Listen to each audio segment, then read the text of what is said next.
Having a little bit of financial security does in the long run take a lot of burden away, especially from young couples. For my wife and I, the coolest thing is where you used to like live in a trailer and you used to cut coupons. Now you can buy that pepperoni supreme, where before you would never even thought about that because that's an extra 44 cents. Now you can go, I'm buying the pepperoni supreme and I don't even have a coupon. Ring me up.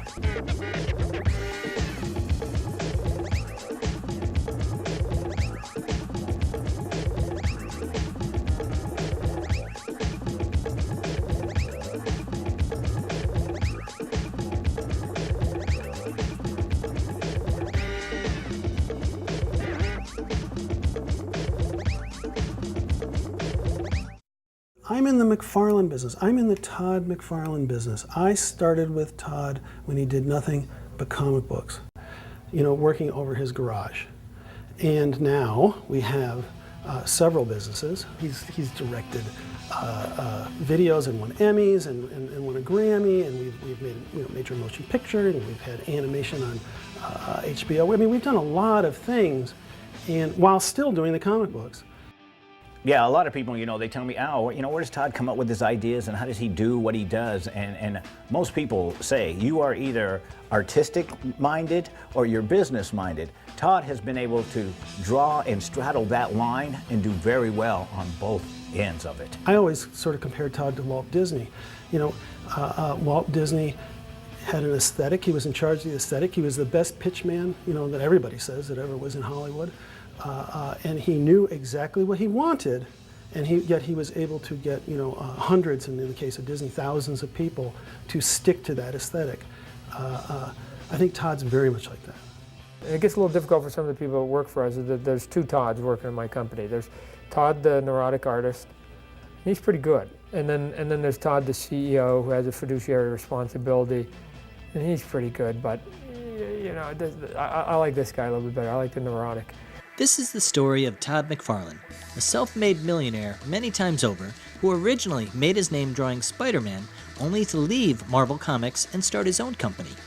The fact that he's been able to parlay his success in comic books into the toy business, the music video business, and the movie business is a testament not only to his talent, but to his business skills, specifically in the area of financial management. He's not a real risk taker from a financial standpoint, on the products and so forth. Yeah, we'll be on the cutting edge, but as far as the financing of things, he's pretty careful with that.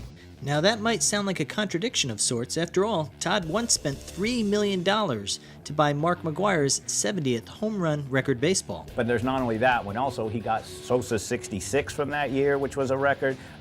Then Barry Bonds came along, he hit 73 home runs. So we went out and purchased that ball too. Todd made that investment in the McGwire home run ball and opened a lot of doors for us and really enabled us to become very strong in the baseball marketplace as far as the product we produce. Considering they've made about $20 million from that original $3 million investment, that's quite an understatement.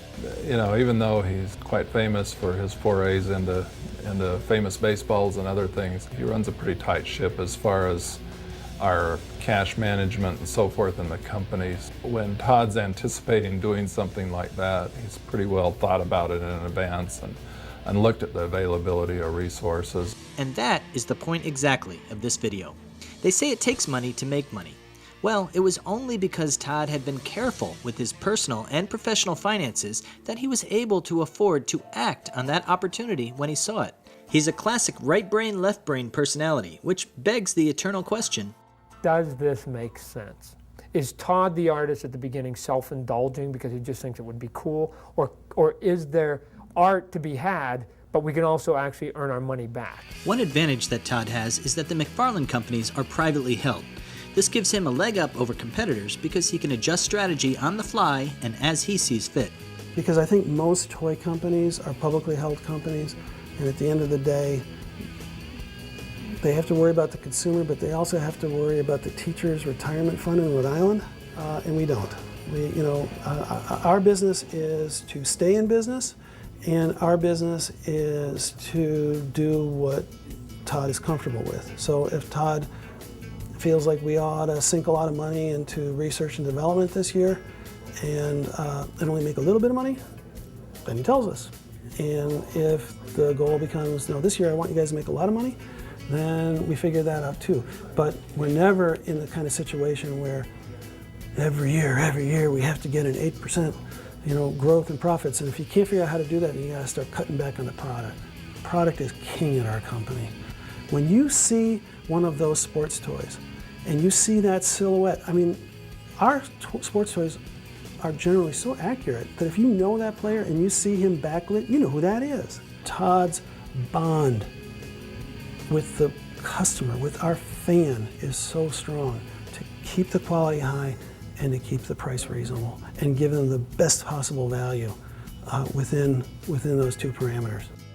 Todd's strong financial skills don't just allow him the freedom to focus on quality, they've also made his company strong enough to weather tough times. In addition, he has the resources to keep his product pipeline full for all of his retailers. I'll give you an example of what happened a few years back. Some of the stores started seeing the collectibles or niche product, if you will, and I was in there and I was doing gangbusters there. And then they sort of started buying these other wannabe companies' product. And what ended up happening was that A, they didn't have as strong a license, B, they couldn't deliver on the product in time. They didn't have an infrastructure to make, ship, deliver, and do it in a very professional manner to these people. And so at some point, some of the stores just went, screw it, get rid of collectibles. Now, in that instance, they threw the baby out with the bathwater, and that was me. And I now had to go back to them going, look, I'm not telling you, Walmart, whoever, I'm not telling you that you have to have collectible stuff. You guys have to do whatever is right for your business. I'm just saying, if you are gonna have collectible niche product, then if I am not the king of that 3 feet, if I'm not 80% of it, if not 100% of it, I don't think you guys are doing your homework.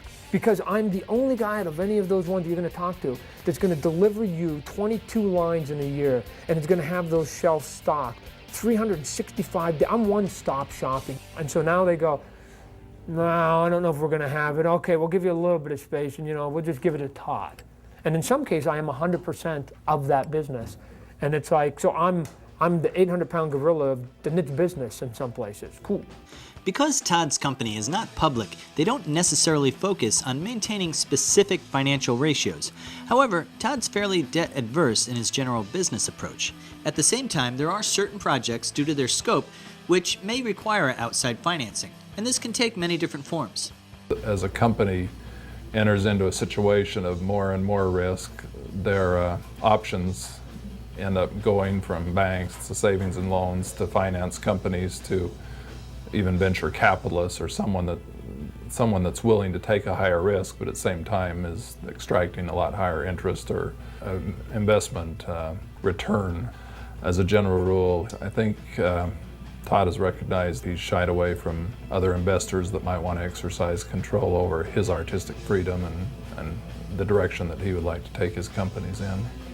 If you're going to go out and have broader aspirations, just try and find partners, quote unquote, that you don't think you're going to be aggravated with at the end of the process. If they're going to be funding it, then yes, absolutely, they have a lot of say, if not final say, over everything, because they're spending the money. Just the same, it's important to delineate areas of responsibility between the two parties, especially in the entertainment industry, where too much input can interfere with the creative process. They're not artists. And so again, in a lot of movies, not too often does the executive look over the shoulder of Steven Spielberg and go, Steven, you might want to do a bird's eye view on this shot instead of a worm's eye view. It might be a little more drama or tension. No, you go, I know what I do, which is business and marketing and raising money, and the artists do the art, and we put it together, and we have to sort of make this dance and sell it to the consumer. So I've had total freedom, obviously on the ones that I spend all my money, and then I've actually had pretty good freedom given that I'm actually spending somebody else's money. As Todd looks to the future, he'd be the first to admit that his business goals have very few boundaries in terms of scope or even industry.